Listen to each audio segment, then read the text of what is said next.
ఈరోజు వీడియోలో సత్యనారాయణ స్వామి కథ గురించి తెలుసుకుందాం. అనాది కాలం నుండి హిందూ సాంప్రదాయాల్లో ఎంతో పవిత్రమైన వ్రతంలో ఒకటి శ్రీ సత్యనారాయణ స్వామి వ్రతం. ఇంటి శాంతి కోసం, ధనం కోసం, సంతానం కోసం కోరికలు నెరవేరాలని కోరుకుంటూ లక్షలాది మంది ఈ వ్రతాన్ని భక్తితో చేస్తూ ఉంటారు. కానీ చాలామందికి తెలియని విషయం ఏమిటంటే, ఈ వ్రతం వెనుక ఒక గొప్ప పురాణ కథ ఉంది. ఈ కథ మనిషి జీవితానికి ఎంతో పెద్ద సందేశాన్ని ఇస్తుంది.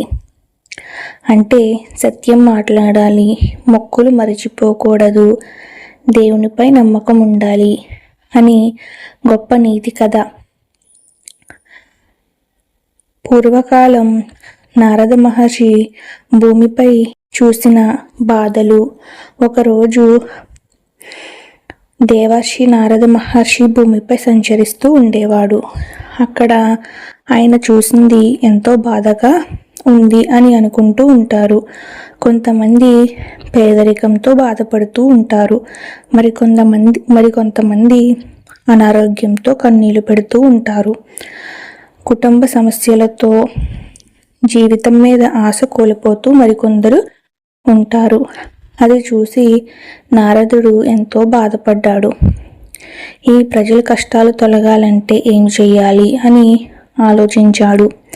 అప్పుడే వెంటనే వైకుంఠానికి వెళ్ళి మహావిష్ణువుని దర్శించాడు. నారదుడు నమస్కరించి మహావిష్ణువుతో ఇలా అడిగాడు: ప్రభు, భూమిపై ఉన్న మనుషులు ఎన్నో కష్టాలతో జీవిస్తున్నారు.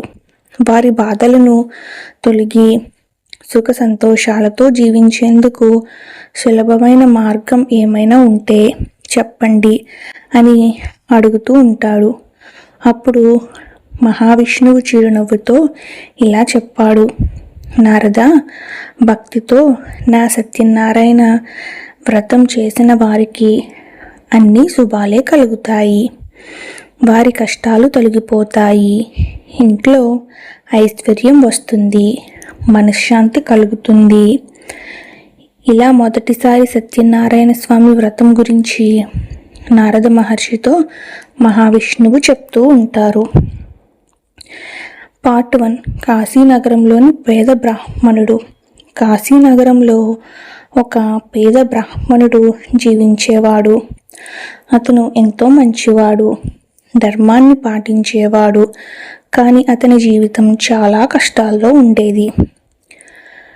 తినడానికి సరైన ఆహారం లేదు, ధరించడానికి మంచి బట్టలు లేవు. ప్రతిరోజు భిక్ష అడుగుతూ జీవించేవాడు. ఒకరోజు అతను ఎంతో బాధతో కూర్చుని ఉండగా మహావిష్ణువు ఒక వృద్ధుని బ్రాహ్మణి రూపంలో అతని వద్దకు వెళ్తూ ఉంటాడు. ఎందుకు బాధపడుతున్నావు అని అడుగుతూ ఉంటాడు. అప్పుడు ఆ పేద బ్రాహ్మణుడు తన కష్టాలన్నీ వివరించాడు. అప్పుడు ఆ వృద్ధుడు ఇలా చెప్పాడు: చాలా బాధలో ఉన్నాను అని చెబుతూ ఉంటాడు. అప్పుడు శ్రీ సత్యనారాయణ స్వామి వ్రతం చెయ్యి, నీ జీవితంలో ఉన్న కష్టాలు తొలగిపోతాయి అని విష్ణువు చెప్తూ ఉంటాడు. ఆ మాటలు విన్న బ్రాహ్మణుడు ఎంతో భక్తితో వ్రతం చెయ్యాలని నిర్ణయించుకున్నాడు. మరుసటి రోజు భిక్షతో వచ్చిన కొద్దిపాటి డబ్బుతో పూజా సామాగ్రి తీసుకుని స్వామి వ్రతం చేశాడు. కొన్ని రోజుల్లోనే అద్భుతం జరిగింది. అతని ఇంట్లో ధనం పెరిగింది, ఆహారం సమృద్ధిగా లభించింది, జీవితం ఆనందంగా మారిపోయింది. అప్పటి నుండి అతను ప్రతి నెల భక్తితో వ్రతం చేయసాగాడు. ఇక మరొక కథ పార్ట్ 2. కట్టెలు అమ్ముకునే వ్యక్తి కథ గురించి తెలుసుకుందాం. ఒకరోజు ఒక కట్టెలు కొట్టుకునే వ్యక్తి ఆ బ్రాహ్మణుడి ఇంటికి వచ్చాడు. అక్కడ జరుగుతున్న పూజను చూసి ఆశ్చర్యపోయాడు. ఈ పూజ ఎందుకు చేస్తున్నారు అని అడిగాడు. అప్పుడు ఆ బ్రాహ్మణుడు ఇలా చెబుతూ ఉంటాడు: ఇది శ్రీ సత్యనారాయణ స్వామి వ్రతం. ఈ వ్రతం వల్ల నా జీవితంలో ఉన్న కష్టాలన్నీ తొలగిపోయాయి అని చెబుతూ ఉంటాడు. ఆ మాటలు విన్న కట్టెలు అమ్ముకునే వ్యక్తి కూడా భక్తితో వ్రతం చెయ్యాలి అని అనుకుంటాడు.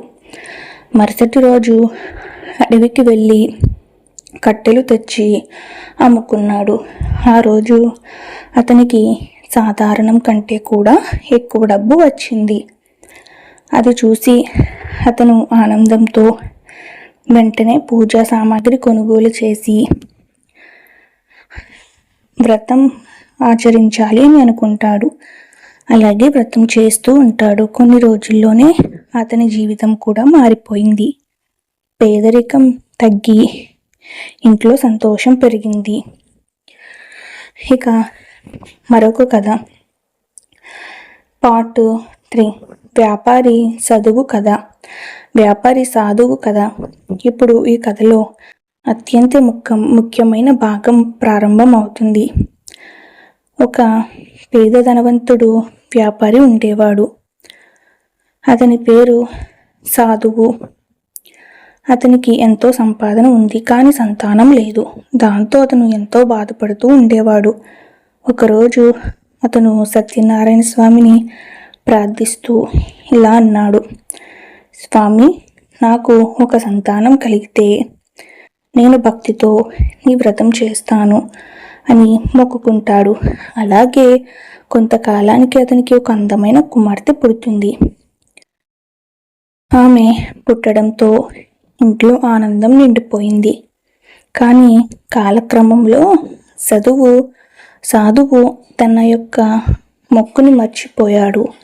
అతని కుమార్తె పెరిగింది, పెళ్లి కూడా జరిగింది. అయినా అతను వ్రతం చేయలేదు. ఇక స్వామి పరీక్ష. ఒకరోజు సాధువు తన అల్లుడితో కలిసి వ్యాపారం కోసం సముద్ర ప్రయాణం చేశాడు. వాళ్ళు ఒక రాజ్యం చేరుకున్నారు. అక్కడ అదే సమయంలో రాజభవనంలో దొంగతనం జరిగింది. రాజు సైనికులు అనుమానంతో సాధువును మరియు అతని అల్లుడిని పట్టుకుని జైల్లో పెట్టారు. ఇంట్లో కూడా దురదృష్టం మొదలైపోయింది. ఆస్తి పోయింది, డబ్బు పోయింది. సాధువు భార్య, కుమార్తె చాలా బాధపడ్డారు. ఒకరోజు వారు ఒక ఇంట్లో జరుగుతున్న సత్యనారాయణ వ్రతాన్ని చూశారు. అప్పుడు వారికి సాధువు చేసిన మొక్కు గుర్తు వచ్చింది. వెంటనే వారు ఎంతో భక్తితో స్వామి వ్రతం చేశారు. అలా చేయగానే ఒక అద్భుతం జరిగింది. ఆ రోజు రాత్రి రాజుకు ఒక కల వచ్చింది. ఆ కలలో స్వామి ఇలా చెప్పాడు: నీవు నిరపరాధులు, అంటే ఎలాంటి తప్పు చేయలేదు, కానీ జైల్లో పెట్టావు అని చెప్తూ ఉంటాడు. రాజు వెంటనే నిద్రలేచి సాధువును విడుదల చేశాడు. అతని సంపద అంతా తిరిగి ఇచ్చాడు. సాధువు తన తప్పు తెలుసుకున్నాడు. స్వామి వ్రతం మర్చిపోయినందుకే ఈ కష్టాలు వచ్చాయి అని గ్రహించాడు. ఇక మరొక కథ, ప్రసాదాన్ని అవమానించినప్పుడు. సాధువు తన కుటుంబాన్ని కలుసుకోవడానికి పడవలో ఇంటికి బయలుదేరాడు. అప్పుడు మార్గం మధ్యలో స్వామి ఒక సాధువు రూపంలో అతని ముందుకి వచ్చాడు. నీ పడవలో ఏముంది అని అడిగాడు. సాధువు మళ్ళీ అహంకారంతో ఇలా అన్నాడు: ఏమీ లేదు అని అబద్ధం చెప్పాడు. అప్పుడే పడవలో ఉన్న సంపద అంతా మాయమైపోయింది. సాధువు భయపడ్డాడు. తన తప్పు తెలుసుకుని వెంటనే స్వామిని క్షమించమని ప్రార్థించాడు. స్వామి, నన్ను క్షమించండి, ఇకపై ఎప్పుడూ అబద్ధం చెప్పను. అప్పుడు స్వామి కరుణించి అతని సంపదను మళ్ళీ తిరిగి ఇచ్చాడు. ఇక ప్రసాదం గురించి. ఇంటికి చేరుకున్న తర్వాత సాధువు కుటుంబంతో ఎంతో ఆనందంతో వ్రతం చేశాడు. అప్పుడు సాధువు కుమార్తె తొందరలో ప్రసాదం తినకుండా బయటకు వెళ్ళిపోయింది. దాంతో ఆమె భర్త కనిపించకుండా పోయాడు. ఆమె ఎంతో బాధపడింది. తన తప్పు తెలుసుకుని వెంటనే వచ్చి స్వామి ప్రసాదం భక్తితో స్వీకరించింది. అప్పుడు ఆమె భర్త తిరిగి మళ్ళీ కనిపించాడు. ఈ కథ మనకు నేర్పేది ఏమిటి అని అంటే, ఈ సత్యనారాయణ వ్రత కథలో గొప్ప సందేశం ఉంది. అంటే సత్యం మాట్లాడాలి. అబద్ధం చివరి వరకు కష్టాలనే తెస్తుంది. 2, మొక్కులు మర్చిపోకూడదు. దేవుడికి ఇచ్చిన మాట తప్పకుండా నిలబెట్టుకోవాలి. 3, ప్రసాదాన్ని గౌరవించాలి. ప్రసాదం దేవుని ఆశీర్వాదంగా భావించాలి. 4, భక్తితో చేసిన ప్రార్థన వృధా కాదు. మనస్ఫూర్తిగా ప్రార్థిస్తే దేవుడు తప్పకుండా కాపాడుతాడు. 5, అహంకారం వద్దు. ధనం వచ్చినా వినయం ఉండాలి అని మనకి తెలుస్తుంది. ఇక ముగింపు.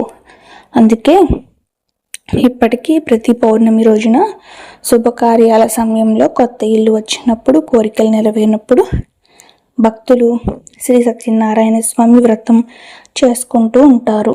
ఈ పూజ కేవలం ఒక వ్రతంలా కాకుండా వారికి మంచి జరగాలి అని చేసుకుంటూ ఉంటారు.